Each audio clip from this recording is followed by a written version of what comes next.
ഈ ഉപ്മാവിൻ്റെ പിന്നിലൊരു കഥയുണ്ട് കേട്ടോ. എന്താണെന്ന് വെച്ച് കഴിഞ്ഞാൽ മൈ കുട്ടികളുടെ എന്ന ചാനലാകുമ്പോൾ പ്രത്യേകിച്ച് ഒരു ഉപ്മാവ് ഉണ്ടാക്കിയിട്ടുണ്ടായിരുന്നു. ഉലർന്ന് കിടക്കുന്ന ഉപ്മാവാണ് ആൾക്ക് ഇഷ്ടം, പക്ഷേ അത് കുഴഞ്ഞ പോലെ ആയിരുന്നു പറഞ്ഞിട്ട്. അപ്പോൾ നമുക്കൊന്ന് കാണിച്ചു കൊടുക്കാം. അപ്പോൾ റോസ്റ്റഡ് റവയായിരുന്നു. എന്നാൽ കൂടി ഞാൻ ഒന്നും കൂടി അത് റോസ്റ്റ് ചെയ്തെടുത്തു കേട്ടോ. അത് കഴിഞ്ഞിട്ട് ചട്ടിക്ക് വെളിച്ചെണ്ണ ഒഴിച്ച് കടുക് ഇട്ട് വറ്റൽമുളക്, ക്യാരറ്റ്, സവോള, പച്ചമുളക്, ഇഞ്ചി, കുറച്ച് ഉപ്പും കൂടി ഞാൻ ആഡ് ചെയ്ത് കൊടുത്തിട്ടുണ്ടായിരുന്നു കേട്ടോ. അത് പെട്ടെന്നൊന്ന് വഴറ്റി കിട്ടിക്കോട്ടെ വിചാരിച്ചിട്ട് ഞാൻ കുറച്ച് സാൾട്ടും കൂടി ആഡ് ചെയ്ത് കൊടുത്തിട്ടുണ്ടായിരുന്നു. അങ്ങനെ ജസ്റ്റ് നന്നായിട്ടത് ഇങ്ങനെ വഴറ്റി കൊടുക്കാം കേട്ടോ. അപ്പോൾ ഞാൻ പറഞ്ഞു വന്നത് അമൃതേച്ചിക്ക് ഇങ്ങനെ ഉലർന്ന് കിടക്കുന്ന ഒരു ഉപ്മാവാണ് ഇഷ്ടം, പക്ഷേ അത് ആൾക്ക് ഉണ്ടാക്കാറില്ല എന്ന്. എല്ലാ വട്ടം ഉണ്ടാക്കുമ്പോഴും ഫ്ലോപ്പായി പോകുന്ന പറയണം. അപ്പോൾ ആൾക്കും കൂടിയിട്ട് വേണ്ടിയിട്ടാണ് ഞാൻ ഈ വീഡിയോ എടുത്തിട്ടുള്ളത്.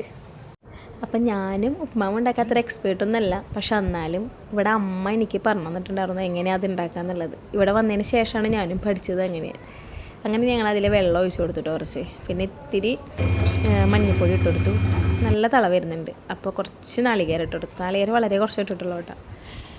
നാളികേരം കൂടിപ്പോയി കഴിഞ്ഞാലും ടേസ്റ്റ് ഉണ്ടാവില്ല. അങ്ങനെ നന്നായിട്ട് ഇളക്കി കൊടുക്കുക. ഈ ടൈമിൽ വേണമെന്നുണ്ടെങ്കിൽ നമുക്ക് ഉപ്പ് ആഡ് ചെയ്യാം കേട്ടോ. അങ്ങനെ നന്നായിട്ടൊരു തള വരുമ്പോഴാണ് നമ്മൾ ഇതിലേക്ക് റവ ചേർക്കേണ്ടത്. അപ്പോൾ അങ്ങനെ തിളച്ചുകൊണ്ടിരിക്കുന്നതിലേക്ക് ഞാൻ റവ ഇങ്ങനെ വെതറി കൊടുത്തു കേട്ടോ.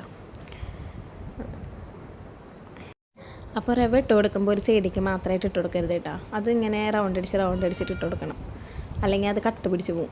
അങ്ങനെ ഞാനത് ഇട്ട് കൊടുത്ത് നന്നായിട്ട് മിക്സ് ആക്കണം. നന്നായിട്ട് തന്നെ മിക്സ് ആക്കിയില്ല എന്നുണ്ടെങ്കിൽ പിന്നെ വേവില്ല. അങ്ങനെ കുറച്ച് നേരം അതൊന്ന് അടച്ചു വയ്ക്കുക, ഫ്ലെയിം ഓഫ് ചെയ്യുക. അത് കഴിഞ്ഞിട്ട് ഒരു 2 മിനിറ്റ് കഴിഞ്ഞിട്ട് നമ്മളത് നന്നായിട്ടൊന്ന് ഇളക്കി സെറ്റാക്കി കൊടുത്തു കഴിഞ്ഞ് വളർന്ന് കിടക്കുന്ന ഉപ്മാവ് റെഡി.